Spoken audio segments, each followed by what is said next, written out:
Now, last week I started a short series of videos meant to explore the dark side of the Force, and it started with me discussing what part it actually plays in balancing the Force. And to sum it up very quickly before getting to some remarks from George Lucas on the matter, though yes, I'll put a link to that video in the description below if you want to check out the whole thing, I argued that the dark side is indeed a part of the Force, and a needed one, and described it as being something akin to a necessary evil. Though that's by no means a perfect way to describe it, but mainly what I wanted to say is that yes, the dark side has its place and purpose. It does fill a role in the grand scheme of things, and cannot and should not be eliminated. However, the dark side is associated with what you might call more negative aspects of existence, like death, destruction, and selfishness, things that we must accept are a part of life, but can lead to problems if we embrace them. For example, we all must be selfish to some degree, but if we are too selfish, it can not only lead to problems or misery for us, like living in constant fear of losing what we've amassed, but it leads to misery for those we've taken from. However, when people embrace selflessness and give when and where they can, they don't live in constant fear of losing what they have, and instead get to experience joy, and spread that joy to others that they give to or help. Though again, one must accept, not embrace, some level of selfishness so that they have at least enough to survive. And there is a video, which I'll put a link to in the description below, where George Lucas himself basically explains all this, and I highly recommend checking it out. And though there are many things to take away from what he says in that video, there are just a couple of things that I want to highlight here. The first being when he says, when you go to the dark side, it gets out of balance. And when he says it, he's referring both to individuals using the dark side and the Force itself. And how this works is, since people or life are what literally make up the Force or help it grow, when someone uses the dark side, they basically become like a cancer or corruption within the Force. Not that the dark side itself is the corruption, only those that use it. Same way cancer cells are actually part of the body, but their existence and continued growth throws off the balance within the body of the person who has cancer. And then towards the end of the video, Lucas says the only way to overcome the dark side is through discipline, and that it's biological pleasure, temporary, and easy to achieve, while the light side is joy, everlasting, and difficult to achieve. And this was something I was trying to touch on in my initial video, that the light side is infinite and leads to the betterment of all, and the dark side is finite and eventually leads to the misery of all, if not worse. However, this video isn't the only words we have from Lucas himself on balance. Recently, and he has my thanks for this, Noel sent me a link on Twitter to a Reddit post where there are several quotes from Lucas about balance, taken from multiple different sources over the years. And yes, I'll of course include a link to that in the description below as well. Anyway, let's take a look at these quotes and see what we can learn about balance from the creator himself, and whether or not they line up with the things I've been saying about it, or if I'm dead wrong. And let's start with the first two on the list that read as follows. The overriding philosophy in Episode 1, and in all the Star Wars movies for that matter, is the balance between good and evil. The next quote then reads, in each of us we have to balance these emotions, and in the Star Wars saga the most important point is balance between everything. Okay, I think the important thing to take away from these two quotes are that there's nothing in them that says balance is equality. In other words, he's not saying that balance is equal parts dark to light, but rather it is harmony existing between two sides, or finding that sweet spot, if you will. And I oftentimes refer to balance in Star Wars as a system working as intended, where each part, the dark and the light, are in proper proportion to each other so that they can keep things running as it should be. And to now jump into another off-the-wall Thor Skywalker analogy here, think of what it means to eat a balanced diet. It doesn't mean eating the exact same amount of unhealthy food and healthy food. It's about finding the right combination of all the different foods that works for you to keep your body balanced and running efficiently. And when Lucas says that we must all find a balance within ourselves too, well, again, it's like a balanced diet, because each person responds differently to different types of foods. Some people can eat dairy products with no ill effects, while others can have one sip of milk and be in absolute agony because of it. The same way some Jedi, like Mace Windu for example, perhaps can use the dark side to some degree with no ill effects to himself or the greater good, while others would fall to it and be consumed by it immediately the very first time they even dip their toes in, if you will. The problems here though, and I'll get way more into this in a future video in this series when I compare the dark side to addiction, is that everyone is going to have a different limit, and how do you find your own limit without reaching it? and in the case of a Jedi, reaching that limit is the equivalent to falling to the dark side. And if you use the dark side once and don't fall, and you also accomplished your goal using it, well, you're very much going to be tempted to use it again, especially if you feel like you have control over it.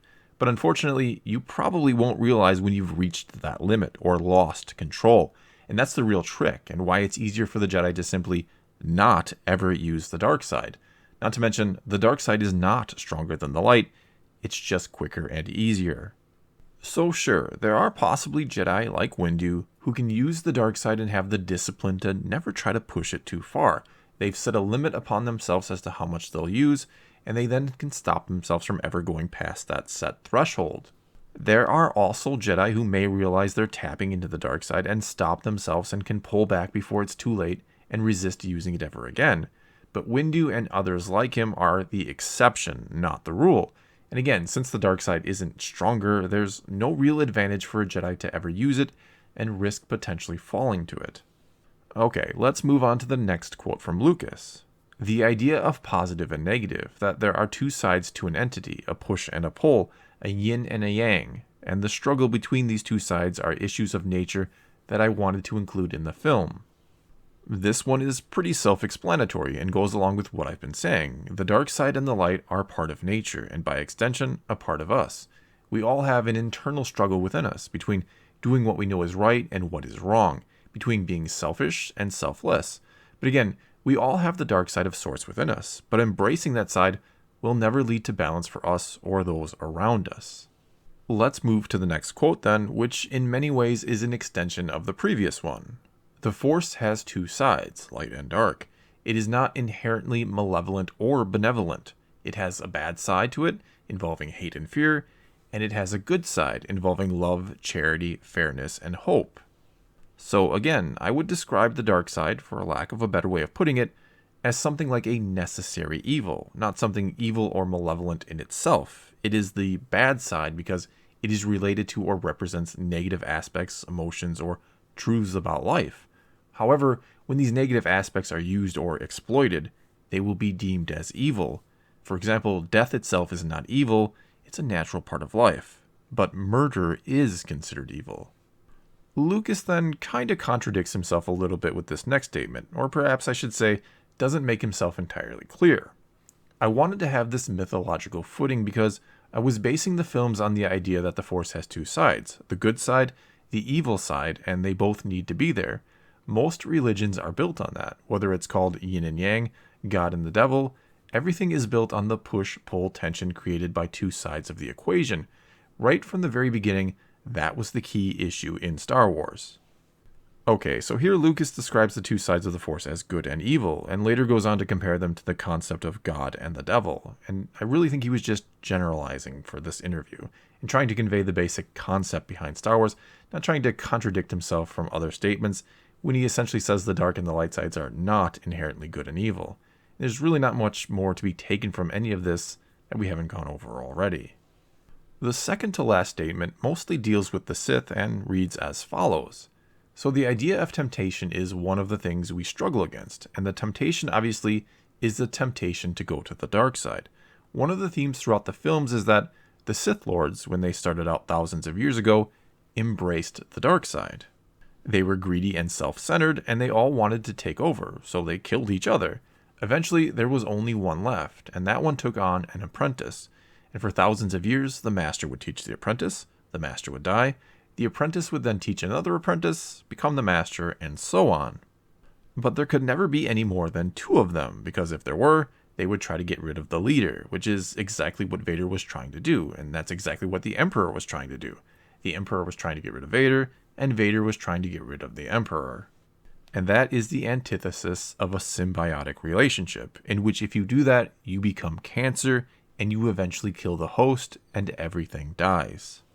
And here Lucas is basically talking about how going to the dark side, or embracing it, is what truly causes imbalance, that using it is self-defeating, and you essentially become a cancer and will kill everything because you have become the opposite of the symbiotic relationship, which, as Qui-Gon put it in episode 1, is life forms living together for mutual advantage.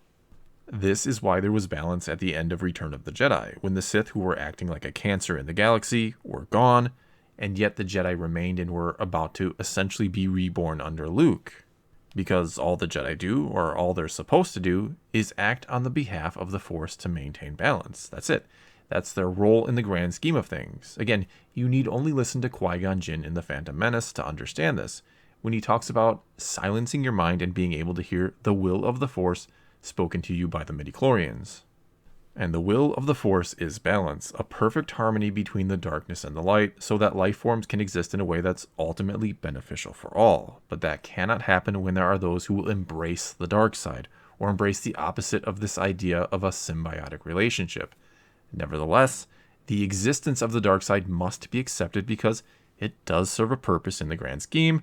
Again, death has its place, but murder does not. Which ties right back into what Lucas said at the start of his statement about the Sith, that it's about not giving into temptation, not giving into the dark side. The idea of a Jedi using the dark side to fight the dark side is like fighting and destroying one cancer while helping another one form and grow. You're defeating the purpose. And yes, as I said earlier, perhaps some Jedi can use the dark side to some extent without falling to it. And Mace Windu is always the example given. But keep in mind, I've never heard Lucas himself say anything to the effect that Windu uses the dark side. I certainly could be wrong about that, and if anyone knows of any statements from Lucas that say otherwise, by all means, please post the link to them in the comments below. And mind you, I'm saying statements from Lucas, not something read in a book somewhere that Lucas may not have even approved of. Honestly though, I think the idea that Windu dabbles in the dark side stems almost entirely from the fact that he uses a purple lightsaber, or one that is seen as a combination of Jedi blue and Sith red. But this had nothing to do in terms of a character decision. It's instead just that Samuel L. Jackson begged George Lucas to have a purple lightsaber, which was his favorite color, and Lucas agreed. That's it. That's the whole story behind it. And to be clear, I'm not saying I completely oppose the idea that Windu can tap into the dark side to some degree. Again, I'm okay with the idea that he is a very rare exception to the rule of being able to dabble in the dark side without falling to it.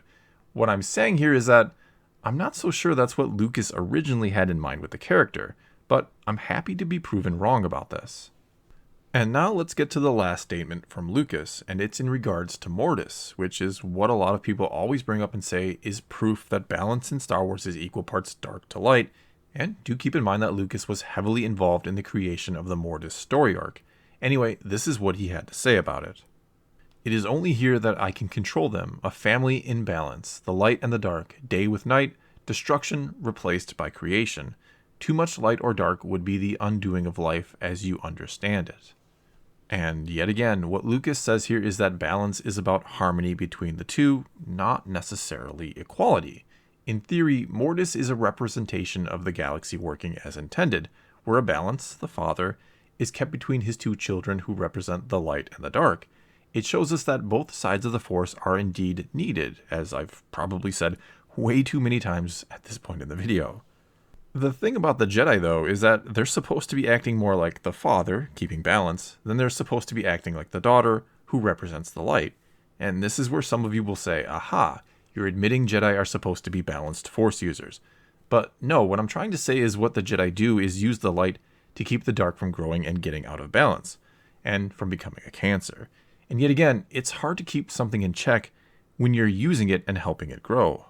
But the thing is, the Jedi can't or shouldn't ever seek to completely destroy that darkness, or they too will cause imbalance, which is basically what happened to the Jedi of the prequels. They had stopped listening to the will of the Force, and instead become almost like the Inquisition of the Republic, going out and using the light side of the Force to right every perceived wrong. In closing here, it's difficult if not impossible to ever unravel every mystery of the Force, considering Lucas himself likely never sat down and figured it all out. Nevertheless, one could make the case the true underlying theme of Star Wars is not quite as simple as good versus evil, but rather it's about acknowledging the existence of our own dark side, but always resisting the temptation of it, to instead do what is right for the betterment of all. And I don't know if any phrase sums up just what a Jedi should be better than that one.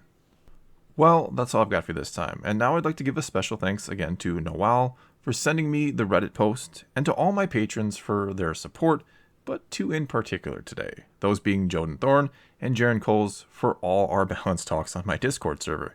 You guys always keep me on my toes in terms of the topic of balance, and I greatly appreciate it. Anyway, please give your thoughts on the video or what you think about balance in Star Wars in the comments below, and let's talk some Star Wars. And until next time, thanks for watching.